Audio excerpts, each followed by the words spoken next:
तो hello everyone. जो आज का हमारा टॉपिक होगा वो बेस्ड है ऑपरेटर्स पे। आज हम दो ऑपरेटर्स के बारे में पढ़ेंगे कि इंक्रीमेंट एंड डिक्रीमेंट ऑपरेटर क्या होते हैं सी एंड सी प्लस प्लस में। और नेक्स्ट जो हमारा ऑपरेटर होगा वो टर्नरी ऑपरेटर होगा। हम इसका जो हमारा एजेंडा रहेगा, आज हम इसकी इंट्रोडक्शन देखेंगे। आफ्टर दैट हम जानेंगे कि ये ऑपरेटर काम कैसे करते हैं। एंड देन हम इसे ऑनलाइन कंपाइलर पे दोनों ऑपरेटर्स को परफॉर्म भी कराएंगे। इनकी आउटपुट भी मैं आपको शो करूँगा। सबसे पहले हमारे पास जो ऑपरेटर है वो इंक्रीमेंट एंड डिक्रीमेंट ऑपरेटर है, जो सी या सी प्लस प्लस में हमारे कैसे यूज़ होते हैं। जो इंक्रीमेंट ऑपरेटर है उसका प्लस प्लस करके जो सिंबल है वो प्लस प्लस है। एंड डिक्रीमेंट ऑपरेटर का माइनस माइनस है। यहाँ दो माइनस होंगे जो हम यहाँ पर यूज़ करेंगे। यहाँ दो माइनस होंगे जो इसका हमारा सिंटैक्स एक टाइप से ऑपरेटर का इन सी एंड सी प्लस प्लस। ये यूनरी ऑपरेटर है for increment and decrement the numerical value by one. मतलब कि ये यूनरी ऑपरेटर की तरह काम करते हैं और ये वैल्यू को इंक्रीमेंट करते हैं बाय वन और डिक्रीमेंट करते हैं बाय वन। वो डिपेंड करता है कि आप कौन सा ऑपरेटर यूज़ कर रहे हैं। अगर आप इंक्रीमेंट ऑपरेटर यूज़ कर रहे हैं तो वैल्यू इंक्रीज होएगी बाय वन। अगर आप डिक्रीमेंट ऑपरेटर यूज़ कर रहे हैं तो जो आपकी वैल्यू होगी वो वन से डिक्रीज करेगी। The decrement the numerical value by one represently. The increment and decrement are one of the most frequently used operator in programming for looping, array, traversal, pointer, arithmetics and many more. कि जो हमारे अर्थमेट increment and decrement operator है, ये हमारे programming language में जहाँ loops का use करते हैं हम। एरे ट्राइवर्सल ट्राइवर्सल का मीनिंग है कि एरे में हमें आगे बढ़ना है, या मतलब कि ट्राइवर्स करना है, मतलब कि कोई वैल्यू को फाइंड आउट करना है। तो हम एरे में सर्चिंग करते हैं, मतलब सर्चिंग करना, ट्राइवर्सल करना मतलब। और पॉइंटर अर्थमेटिक्स मतलब कि हम अगले नोड को पॉइंट कर रहे हैं, जैसे मतलब कि हम एरे और पॉइंटर्स में यूज़ करते हैं तो कैसे हम पॉइंट करेंगे किसी एरे के इंडेक्स को जहाँ से हम वैल्यू को ले सकें। And many mores. जो इंक्रीमेंट ऑपरेटर होता है सी प्लस प्लस में वो हम पहले जान चुके हैं, उसका जो सिंबल ऑफ प्लस प्लस है। Use the increment value by variable in expression by one. इसका मीनिंग है कि जो इंक्रीमेंट ऑपरेटर होता है वो किसी एक वेरिएबल पे काम करता है। वेरिएबल में जो भी वैल्यू असाइन की गई होगी, मान लो मैं यहाँ पर बोलता हूँ कि एक वेरिएबल हमारे पास ए है और उसमें हमने 10 वैल्यू जो है वो असाइन कर दी है, ठीक है। तो जो हमारी 10 वैल्यू होगी वो ए किसी वेरिएबल में जाके स्टोर है। अगर मैं इसमें ए प्लस प्लस आगे करता हूँ तो इट मीन्स डैट कि ए प्लस प्लस करने के बाद जो ए की वैल्यू होगी वो 11 हो जाएगी। तो मतलब इंक्रीमेंट कर रहे हैं हम वैल्यू को। It can be used on variables of the numeric type such as integer, float, character and point. ये हमारे सारे वेरिएबल्स पे यूज़ हो जाता है। जैसे हम अपने ऑपरेटर्स में लिखते हैं कि इंट इंट करके लिखते हैं कि int A is equal to 10 होता है। तो इसका मीनिंग वही है कि जो हमारे वेरिएबल है वो बेशक इंटीजर टाइप का हो, फ्लोट का हो, या करैक्टर का हो, या पॉइंटर जैसा भी है, उस पे हमारा इंक्रीमेंट ऑपरेटर जो है वो वर्क करता है। आफ्टर दैट हम इसका सिंटैक्स देखते हैं। जो इंक्रीमेंट ऑपरेटर है वो भी टू टाइप से वर्क करता है। एक होता है प्रीफिक्स, एक होता है पोस्ट फिक्स। जो प्रीफिक्स का मीनिंग है उसका मतलब है कि प्लस प्लस ए, पहले प्लस आएगा फिर ए आएगा। और पोस्ट इंक्रीमेंट का मीनिंग है ए प्लस प्लस, पहले ए आएगा प्लस प्लस होगा। और ए जो है वो वेरिएबल है। प्लस प्लस ए और ए प्लस प्लस का मीनिंग कुछ ऐसा है कि अ, हम इसे वर्क इस तरीके से करते हैं कि हम बोलते हैं कि अगर प्रीफिक्स यूज़ हो रहा है हमारा, जैसे जो हमारा प्रीफिक्स यूज़ हो रहा है, जैसे ये प्रीफिक्स है, तो प्रीफिक्स का मीनिंग है कि इस वैल्यू को कहीं हम पहले इंक्रीमेंट करेंगे फिर उस वैल्यू को यूज़ करेंगे कहीं। और यहाँ पर हम बोलते हैं कि ए की वैल्यू को पहले यूज़ करेंगे और इंक्रीमेंट आफ्टर दैट करेंगे। हम इस तरह से इसको देख सकते हैं कि मान लो मैं ए की वैल्यू यहाँ पर 10 लेके चलता हूँ, ठीक है। तो अगर ए की वैल्यू को 10 लेके चलता हूँ मैं यहाँ, और मैं अगर वो पहले इंक्रीमेंट कर रहा हूँ आफ्टर उसका यूज़ कर रहा हूँ, तो मैं जब मान लो कोई डी वेरिएबल है, उस डी वेरिएबल के अंदर मैं प्लस प्लस ए की वैल्यू डालना चाहता हूँ। तो जब मैं उसमें प्लस प्लस ए की वैल्यू डालूँगा तो डी में जो वैल्यू स्टोर होगी वो 11 होगी, क्योंकि हमारी ए की वैल्यू जो थी वो 10 थी और मैंने उसमें प्लस प्लस जब यूज़ किया तो पहले वो इंक्रीमेंट हुई, आफ्टर दैट वो यूज़ हुई। यूज़ होने का मीनिंग ये है कि ए की वैल्यू जो थी 10 वो डी में जाके स्टोर हुई, यूज़ हुई वो, ठीक है। पर अगर मैं पोस्ट इंक्रीमेंट का यूज़ करता हूँ, मतलब मैं अगर ये डी में ऐसे करता हूँ कि डी में मैं ए और फिर प्लस प्लस आफ्टर दैट लगाता हूँ, ठीक है। तो इसका मीनिंग ये होता है कि पहले ए में वैल्यू चलेगी, ए की वैल्यू डी में गई, मतलब यहाँ पर डी में 10 वैल्यू जाएगी, आफ्टर दैट यहाँ पर 11 10 की जगह 11 वैल्यू होगी ए की। बट जो यहाँ पर प्री इंक्रीमेंट था उसमें क्या हुआ कि पहले ए की वैल्यू 11 हुई, आफ्टर दैट हमने उसको डी में स्टोर किया। तो जो डी का यहाँ पर आउटपुट आएगी वो 11 आएगी, और जो यहाँ डी की आउटपुट आएगी वो 10 आएगी आपकी। और जो हम आगे बढ़ते हैं तो इसमें हम देखेंगे प्री इंक्रीमेंट और पोस्ट इंक्रीमेंट के बारे में। मैंने वही बताया कि जो प्री इंक्रीमेंट है, increment operator used in prefix also known as prefix increment. ये प्रीफिक्स बोला जाता है जो प्लस प्लस पहले लगा है। Is A increment first according to the precedence. वो पहले इंक्रीमेंट करेगा, ठीक है, इंक्रीमेंट पहले वैल्यू को करेगा, after that then less priority operators are done. मतलब हम रिजल्ट है तो रिजल्ट में अगर प्लस प्लस वेरिएबल ले रहे हैं, वन वेरिएबल नाम से वेरिएबल वन, तो अगर हम उसमें प्लस प्लस कर रहे हैं तो क्या होगा कि पहले वेरिएबल की वैल्यू जो है वो इंक्रीमेंट होगी, आफ्टर दैट वो रिजल्ट के अंदर स्टोर होगी। अगर वेरिएबल की वैल्यू यहाँ 10 है तो पहले वो 10 से 11 होगी, आफ्टर दैट वो 11 जो है वो रिजल्ट में स्टोर होगा। पर जो पोस्ट इंक्रीमेंट है हमारा, उसमें क्या होगा, the post increment operator used as a suffix of the operand. The increment operation is perform after all the operation are done. कि मतलब पहले ऑपरेशन परफॉर्म हो चुका है, उसके बाद इंक्रीमेंट वैल्यू होगी। जैसे हमने यहाँ पर एक वेरिएबल लिया है 1 और बाद में इंक्रीमेंट किया है, तो पहले वो वैल्यू जाके वेरिएबल की, अगर मान लो यहाँ 10 वैल्यू थी, जहाँ पर वैर की वैल्यू, मैं यहाँ पर वेरिएबल की वैल्यू अगर 10 लेता हूँ, तो पहले वो 10 वैल्यू जो है वो रिजल्ट में जाके स्टोर होगी, आफ्टर दैट वो 11 वैल्यू होगी। पर यहाँ क्या था, यहाँ पहले वो इंक्रीमेंट हो गया, 11 वैल्यू हो रही है, आफ्टर दैट वो रिजल्ट में जाके स्टोर हो रही है। और इसी तरह ये हमारा कोड है कुछ इंक्रीमेंट ऑपरेटर का। हमने हेडर फाइल्स ली है और मेन में एक हेडर फाइल लेने के बाद हमने एक मेन से हमारा प्रोग्राम रन करना स्टार्ट करता है। हमने एक वेरिएबल 1 लिया है जिसके अंदर हमने 5 वैल्यू असाइन की है, ये 5 वैल्यू इसमें जाएगी, और वेरिएबल 2 में हम यहाँ पर भी 5 वैल्यू डाल रहे हैं। पर हम क्या कर रहे हैं, पहले हमने इसमें प्रिंट एफ कर दिया, मतलब प्रिंट कर रहे हैं वैल्यू को परसेंटेज डी करके। पहले हमने वेरिएबल की वैल्यू को हमने प्रिंट कराया, आफ्टर दैट इंक्रीमेंट किया, तो वैल्यू जो है वो हमारी इंक्रीमेंट हो जाएगी। इंक्रीमेंट तो होगी, पर जो पहले डिस्प्ले होगी, डिस्प्ले 5 ही डिस्प्ले होगा, ठीक है। और यहाँ क्या हुआ था, पहले इंक्रीमेंट हो रही थी वैल्यू, फिर उसके बाद जाके हम इसे शो कर रहे थे, तो आउटपुट पहले 5 से 6 इंक्रीमेंट हुई, आफ्टर दैट आउटपुट 6 आई, जो मैंने यहाँ पर लिखा है कोड में। आफ्टर दैट हम इसमें करते हैं कि जो इंक्रीमेंट ऑपरेटर है, इसमें सेम ही हम सी प्लस प्लस में इसका कोड लिखा हुआ है मैंने इंक्रीमेंट ऑपरेटर का, कि पहले 5 वैल्यू इसमें जाके स्टोर हुई, 5 सेम वैल्यू इसमें जाके स्टोर हुई, और अगर वेरिएबल 1 पहले लिखा तो पहले वो प्रिंट होगी, बाद में इंक्रीमेंट होगी। तो वो पहले इंक्रीमेंट हुई तो पहले 5 वैल्यू थी वेरिएबल ए की, 1 की, तो 5 ही आउटपुट आई। बट यहाँ क्या था, पहले इंक्रीमेंट ऑपरेटर लग चुका था, ये इंक्रीमेंट, तो पहले 5, ये जो 5 वैल्यू थी वेरिएबल 2 की, ये 6 हुई, और 6 होने के बाद ये प्रिंट हुआ यहाँ से, तो प्रिंट हुआ तो इसलिए 6 वैल्यू आई। अब हम नेक्स्ट पढ़ते हैं कि डिक्रीमेंट ऑपरेटर क्या है। जो डिक्रीमेंट ऑपरेटर है, use to decrement the value of a variable in an expression. ये भी वेरिएबल मतलब कि उसी की तरह काम करता है कि डिक्रीमेंट, इसमें बस डिक्रीमेंट यूज होता है, मतलब कि जो हमारा उसमें इंक्रीमेंट +1 करके वैल्यू हो रही थी, इसमें जो वैल्यू है वो -1 होगी, डिक्रीमेंट ऑपरेटर यूज होगा। The value is first decrement, पहले वैल्यू डिक्रीमेंट होगी inside the expression, after that value हम यूज़ करेंगे। तो इसका सिंटैक्स जो प्रीफिक्स का है वो कुछ ऐसे माइनस माइनस एम, एक एम वेरिएबल है, और यहाँ पर पोस्ट फिक्स का मतलब, पोस्ट का मतलब बाद में, प्री का मतलब पहले होता है।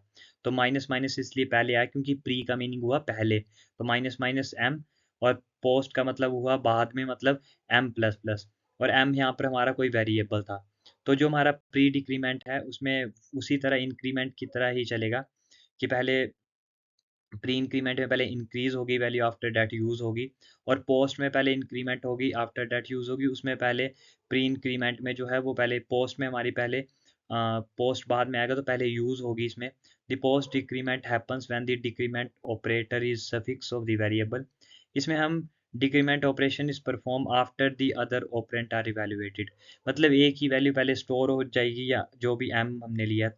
और हम इसका सिंपल कोड देख लेते हैं कि हमने क्या किया, हमने एक वेरिएबल लिया है 1, हमने एक यहाँ पर वेरिएबल लिया है var 1 करके, और उसमें हम करके करेंगे कि हम 5 वैल्यू हमने इसमें स्टोर करवा दी, ठीक है। हमने इसमें 5 वैल्यू यहाँ पर स्टोर करवा दी है। आफ्टर दैट एक वेरिएबल 2 लिया, उसमें भी वैल्यू हमने 5 स्टोर करा दी। हम पहले क्या करे थे कि हमने डिस्प्ले किया यहाँ प्रिंट में, वो वार वेरिएबल को डिक्रीमेंट किया, पर पहले हमने वैल्यू को प्रिंट कर दिया, आफ्टर दैट डिक्रीमेंट किया। तो पहले प्रिंट किया तो वेरिएबल के अंदर 5 वैल्यू थी, तो ये 5 वैल्यू डायरेक्ट जाके यहाँ प्रिंट होगी 5 आउटपुट में। पर इसमें क्या किया हमने, वेरिएबल 2 में हमने पहले डिक्रीमेंट किया, आफ्टर दैट हमने उसको प्रिंट किया। तो ये 5 वैल्यू पहले यहाँ जाके डिक्रीमेंट हुई, मतलब 4 हुई, और 4 होने के बाद हमने प्रिंट किया। यहाँ पर आउटपुट इसका 4 आना था, ये मैंने गलत लिख दिया है, इसकी आउटपुट 4 आनी थी, कोड में देखेंगे। हम इसे वी ऑनलाइन कंपाइलर पे इसका कोड रन करेंगे, उसमें हम जाके इसमें चेक करेंगे। तो जो हम अब यूज़ करने जा रहे हैं कि मतलब हमारा एक कंडीशनल ऑपरेटर है, या हम टर्नरी ऑपरेटर इसको बोल सकते हैं। इसमें जो है टर्नरी कंडीशन ऑपरेटर की तरह यूज़ करते हैं हम इसे। ये kind of a similar to if else condition की तरह आप मान सकते हैं एल्गोरिदम आप इसको। But the conditional operator take less space and helps to write if else statement. ये कम स्पेस लेता है मेमोरी में हमारी इफ एल्स स्टेटमेंट से के मुकाबले। और टर्नरी ऑपरेटर का जो हमारा सिंटैक्स है वो वैसे है कि एक वेरिएबल होगा, मान लो यहाँ पर मैंने वेरिएबल ले लिया है कि ए नाम का वेरिएबल ले लिया, ठीक है। और एक कुछ एक्सप्रेशन यहाँ पर होगा, एक एक्सप्रेशन ये क्वेश्चन मार्क के बाद होगी और डॉट के बाद लास्ट एक्सप्रेशन होगी। हम इसे इवेल्युएट कैसे करेंगे कि हम सबसे पहले फर्स्ट एक्सप्रेशन पे जाएंगे। अगर फर्स्ट एक्सप्रेशन ट्रू होता है तो हमारी सेकंड ऑपरेशन जो है वो परफॉर्म होगा एक्सप्रेशन, और इसकी जो आउटपुट होगी वो हमारी वेरिएबल में जाके स्टोर हो जाएगी। बट अगर हमारा एक्सप्रेशन वन जो है वो फॉल्स हो जाता है, देन दो जो एक्सप्रेशन थ्री होगा उसकी जो आउटपुट आएगी बाद में इवेलुएट करने के बाद वो वेरिएबल में जाके स्टोर होगी। तो वही चीज़ मैंने यहाँ पर आपको बताई है कि अगर the same thing we write here कि अगर वेरिएबल वन है, अगर एक्सप्रेशन वन ट्रू होता है देन एक्सप्रेशन वन अगर ट्रू होता है तो एक्सप्रेशन टू इवेलुएट होगा। अगर एक्सप्रेशन वन फॉल्स होता है तो एक्सप्रेशन थ्री इवेलुएट होगा। और बाद में अगर एक्सप्रेशन टू इवेलुएट हुआ तो उसका रिजल्ट वेरिएबल वैल्यू जाएगी, एंड एक्सप्रेशन थ्री की भी उसी तरह से जाएगी। तो टर्नरी ऑपरेटर कैसे है, और हम इसको एक फ्लो चार्ट के थ्रू भी समझते हैं कि कैसे काम कर रहा है। एक्सप्रेशन वन हुई, अगर फॉल्स हुई तो वो एक्सप्रेशन थ्री वैल्यूएट होगी, अगर ट्रू ही तो वो क्वेश्चन मार्क के बाद एक्सप्रेशन टू में जाएगी, और अगर फॉल्स हुई तो ये डॉट्स के बाद एक्सप्रेशन में जाएगी। और इन दोनों में से जो भी इवेल्युएट होगा, ट्रू हो एक्सप्रेशन या फॉल्स हो, कोई भी एक्सप्रेशन को हम इवेल्युएट करेंगे वो या ट्रू होगी या फॉल्स होगी। तो होने के बाद जब एक्सप्रेशन इवेल्युएट होगी इन दोनों में से एक में, तो रिजल्ट वेरिएबल में जाके ही स्टोर होगा। तो कुछ इसका कोड सी में हमने जैसे लिखा हुआ है कि हम सबसे पहले क्या कर रहे हैं, प्रिंट एफ ले रहे हैं, एंटर योर एज, और हम एंटर करा रहे हैं, जैसे 10 वैल्यू मैंने यहाँ एंटर करवा दी, तो एंटर कर रहे हैं एज, और एंटर स्कैन एफ के थ्रू एंटर हो रहा है। तो मतलब एज की वैल्यू मैंने यहाँ 10 एंटर कराई है। तो जो हमारे पास 10 था, यहाँ पर मान लो एज की वैल्यू जो वो 10 है, तो 10 जो है वो ग्रेटर देन और इक्वल टू 18 नहीं है, ये फॉल्स है।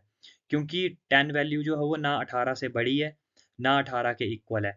जहाँ ये ग्रेटर देन और इक्वल टू साइन आपको पता ही होगा कि ना ये एज की वैल्यू जो 10 है, 10 ना ग्रेटर देन 18 है ना इक्वल है। तो हमारा इवैल्यूएशन जो होगी वो हमारी इवैल्यूएशन ये होगी, थर्ड वाली, जो थर्ड एक्सप्रेशन था हमारा। ये हमारा फर्स्ट एक्सप्रेशन की तरह वर्क कर रहा है, ये सेकंड, यहाँ से ये क्वेश्चन मार्क से लेके यहाँ तक ये सेकंड, और ये हमारा यहाँ से लेके यहाँ तक का थर्ड, और ये हमारा फर्स्ट एक्सप्रेशन है। तो एक्सप्रेशन अगर फॉल्स हुआ तो ये यू कैन नॉट वोट जो है वो शो करेगा, ठीक है। और यही कोड सेम मैंने आपका सी प्लस प्लस में किया है कि हमने कोई मार्क्स एंटर करवाए हैं और सी इन कराया मार्क्स को। आफ्टर डेट हम बोल रहे हैं कि स्ट्रिंग रिजल्ट यहाँ स्टोर होगा। यहाँ पर हम बोल रहे हैं एक्सप्रेशन वन इवेलुएट करने हैं, हमने मार्क्स की वैल्यू 6 ली है, तो 6 ना ग्रेटर देन 40 है ना इक्वल है। तो हमारी एक्सप्रेशन यहाँ भी जो है वो थर्ड ही एक्सप्रेशन हमारी इवेलुएट होगी, जो हमारी इवेलुएट होगी यहाँ पर एक्सप्रेशन। तो जो हमारी यू आर फेल्ड जो है वो आपको शो कर देगा, क्योंकि जो हमारा पहला एक्सप्रेशन ये था, और जो हमारी सेकंड एक्सप्रेशन है वो ये क्वेश्चन मार्क से लेके यहाँ तक है, और यहाँ डॉट से लेके यहाँ तक है, ये थर्ड एक्सप्रेशन है यहाँ तक है। तो हमारी ये फॉल्स है तो हमारी ये फेल्ड वाली शो होगी।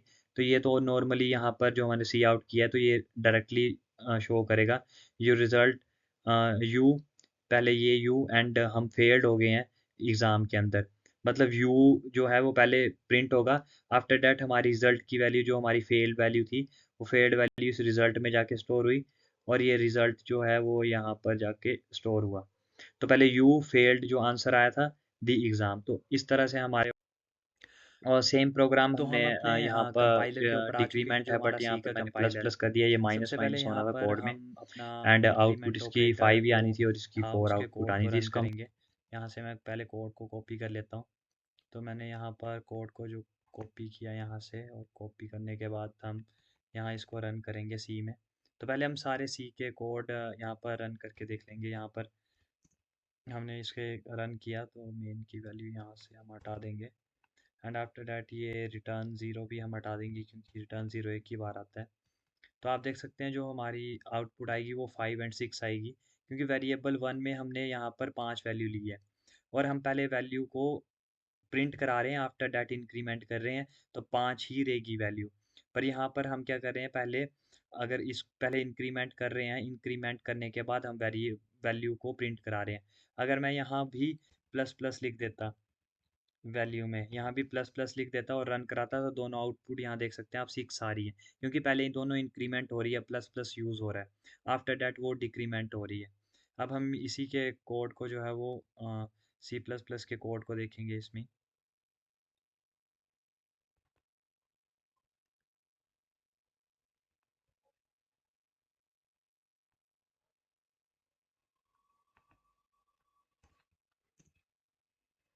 अब हम अपने सी प्लस प्लस के कोड को रन करेंगे, हैश इंक्लूड आयो स्ट्रीम।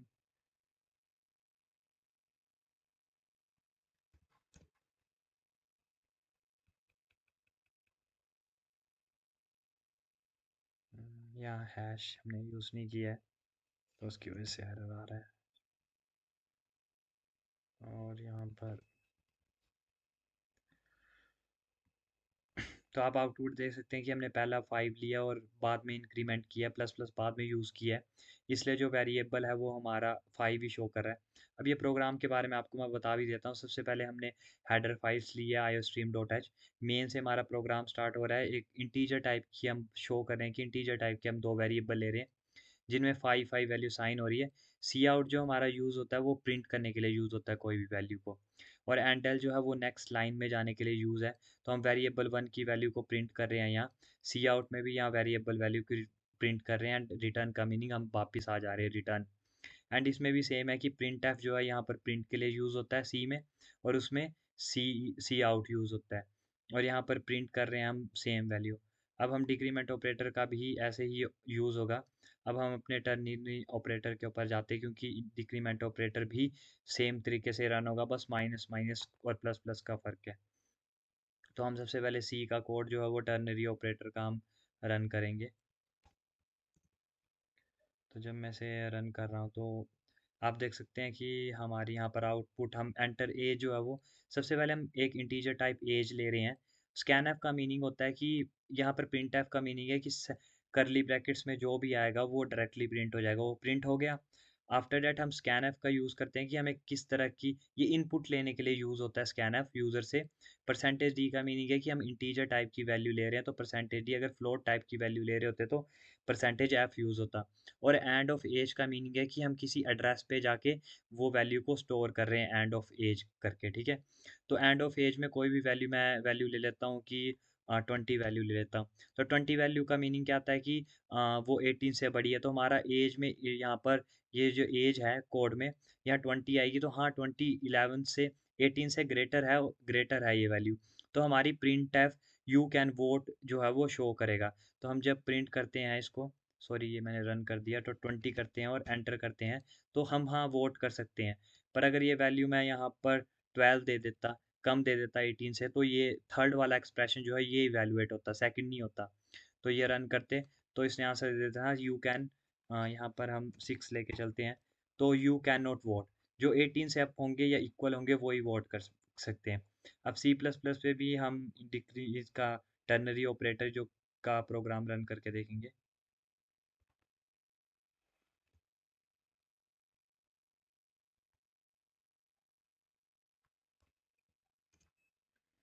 तो हमने यहाँ पर सेम ही हेडर फाइल्स ली हैं दो, आईओस्ट्रीम डॉट है जो स्ट्रिंग के लिए, और मेन से प्रोग्राम चल रहा है। हम एक डबल डबल भी एक आपका डाटा टाइप है, उसमें मार्क्स डाल रहे हैं और सी आउट मतलब कुछ भी सी आउट में कर्ली ब्रैकेट्स में लिखो, जैसे प्रिंट एफ में कुछ भी कर्ली ब्रैकेट्स में लिखते थे तो आउटपुट में शो होता था, उसी तरह सी आउट में भी सेम है। सीन का मीनिंग है कि हम इनपुट ले रहे हैं और इनपुट जो हमारी स्टोर होगी वो मार्क्स करके एक वेरिएबल है उसमें स्टोर होगी। और हम एक स्ट्रिंग का रिजल्ट है जो हमारा यहाँ भी वेरिएबल है, इस वेरिएबल में हम जो भी ऑपरेशंस की वैल्यू आएगी वो स्टोर करेंगे। हम बोल रहे हैं कि मार्क्स जो हम लेंगे उसके बिहाफ पे आंसर आएगा।